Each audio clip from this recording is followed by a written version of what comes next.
Ngayon po ay ang kilalang pagpapakita ng Panginoon, pagdalaw ng 3 haging mago. Sa pamamagitan ng tala, natagpuan ng 3 pantas ang batang si Jesus o ang sanggol doon sa sabsaban. At pagkakita nila, sinamba nila ang batang si Jesus, kasama po si Maria at saka po si Jose.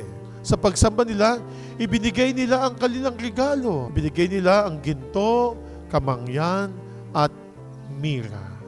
Tanda ng kanilang pagsamba. Tanda ng kanilang pagkilala sa ating Panginoong Jesucristo. Sa pagpapakita ng ating pong Panginoong Jesucristo, hindi lamang po sa mga Hudyo, buong mundo, naglahad, nagpakita ang ating Panginoong Diyos, ang ating Panginoong Jesucristo.